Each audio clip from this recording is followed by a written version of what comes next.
I'm sorry about this. And I've had women do it to babies that they've lost as well. And I've had people do it for pets. It's about writing all the things that you wish that you did, the wish that you said, the wish that you showed a person. Because often when people struggle with grief, it's because they wish that they said certain things, they did certain things, and they never got that chance. So I have people write a letter and then they read it out to me as if they're saying it to the person, and this gives them great closure and helps them to put down the food and stop the binge eating. And then there's emptying it all out to people that have been harmful to us, people that we feel angry towards, people that we feel hurt by. Again, you can write a letter and read that. Sometimes I have people say, okay, let's imagine that there's somebody right here, right now, sitting in this chair. What would you like to say to them? And they get it off their chest. Sometimes they say, I'm upset, you've done this to me, I want to let this go, and they just need to verbalize it. Sometimes I have people imagine a campfire, and at this campfire they are sharing with the people that have hurt them what they need to do. And this is a great way to release emotional pain, to heal from physical or sexual abuse, to really just say what you need to say to that person. So emptying it all out is, again, really a powerful way to get things off your chest. And also with this, there's a no exercise that I do. So sometimes I get people to stand up, and this is all part of the movement as well, and I put on some loud music, and we just start saying no. No. No, it wasn't fair that you did this to me. No, I'm not going to do this. And often people find when they do this no exercise and they start verbalizing what they're saying no about or no to, setting healthy boundaries. No, I'm not going to be bullied anymore. No, I'm not going to be financially controlled. When they start getting into sharing these kind of no's, they feel a lot of power, they feel a release, and they feel free. And then there's forgiveness exercises, very powerful. Forgiving out loud, forgiveness meditations, forgiveness letters that you never send again, whatever works for you. Forgiveness is really healing. All kind of therapies, all religions, all have that element of forgiveness because it's powerful.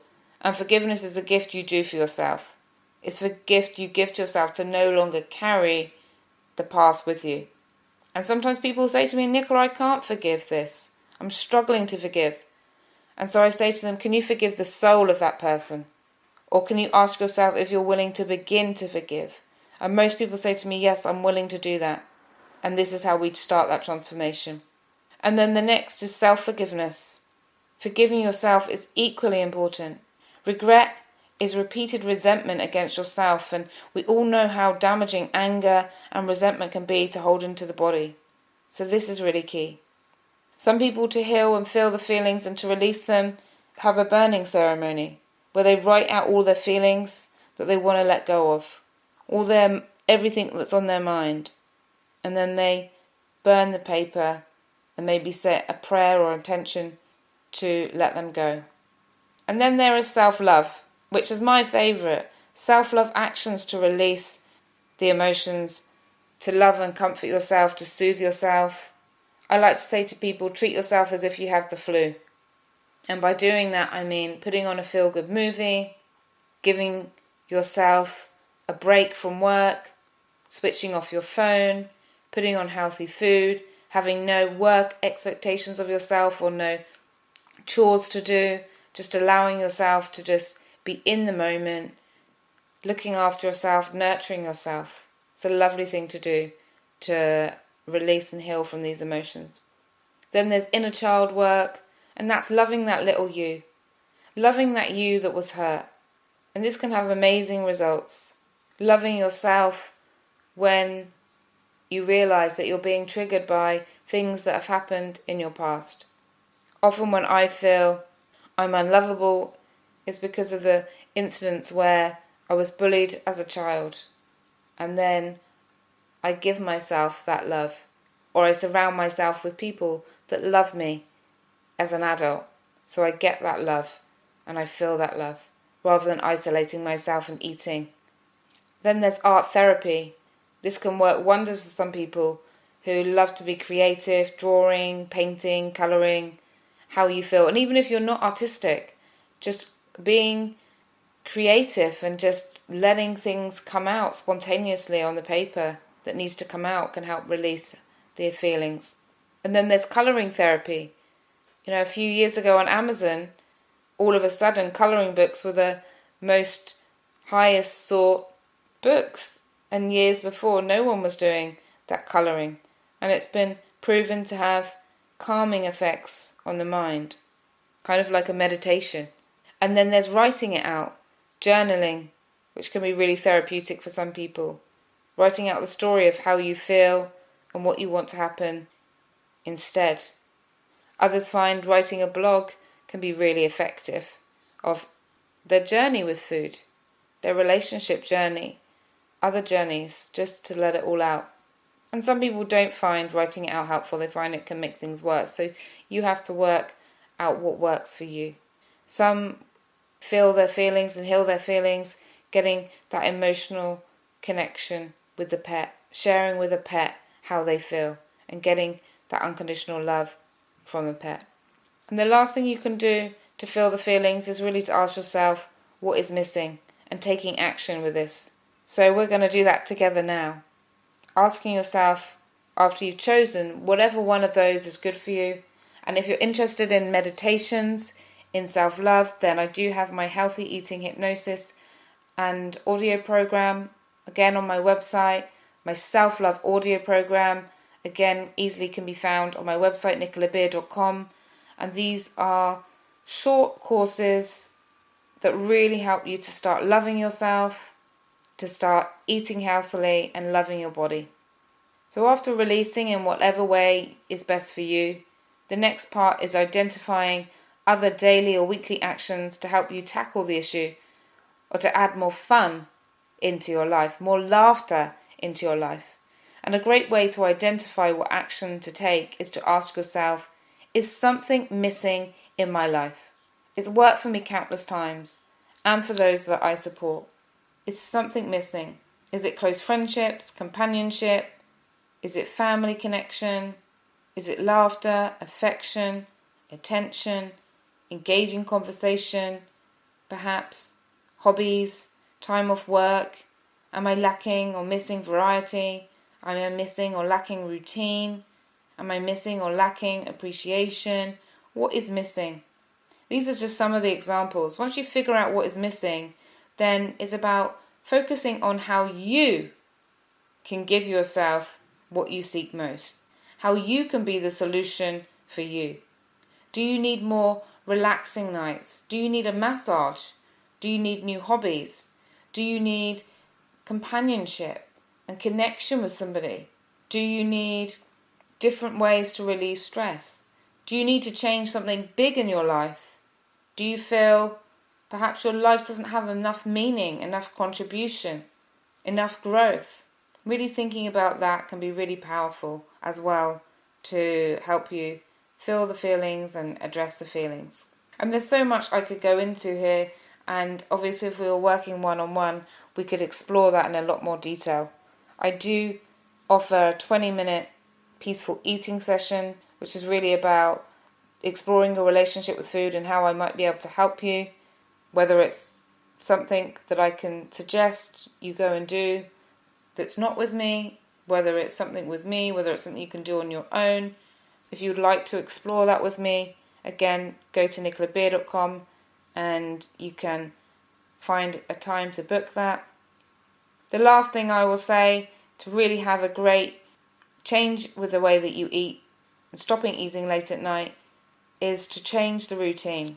We all have routines, and there are great routines in our lives we want to keep, like my morning routine of doing yoga, having my herbal tea, writing in my gratitude journal what I'm grateful for, listening to A Course in Miracles.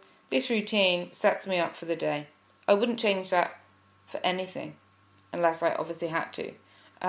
And so it works really well. And there are routines that don't serve us. The routine that I used to have where I'd go home and have a drink every night, and then eat, and then be sick, and then eat, Or the routine where I made myself a cake every night and just ate cake all night. Or the routine where I starved myself. I've gone through all these unhelpful routines. So is there a routine that you can change now? Is it time to add more love into your life, more laughter into your life, more growth into your life? Changing routines can really help us become free. And whenever you're changing your routine, just remember that it takes practice. Practice before the new habits feel comfortable and comforting.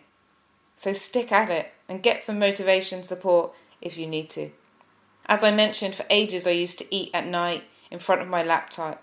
And one last little thing I want to share with you is what really helped me was to go to sleep if I was eating past 10 at night.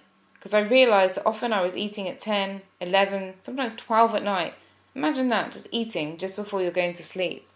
Because I just wanted to give myself comfort and because I was tired. So now instead, if I'm tired, I allow myself to go to bed early.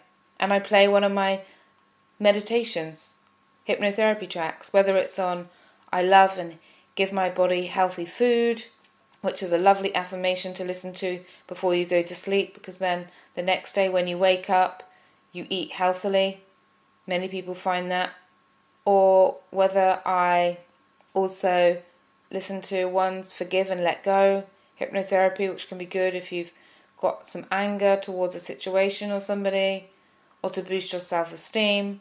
The self-esteem one and self-love one is free on my website. Again, just go to nicolabeer.com and click on the eating tab and you can get the free self-love meditation there.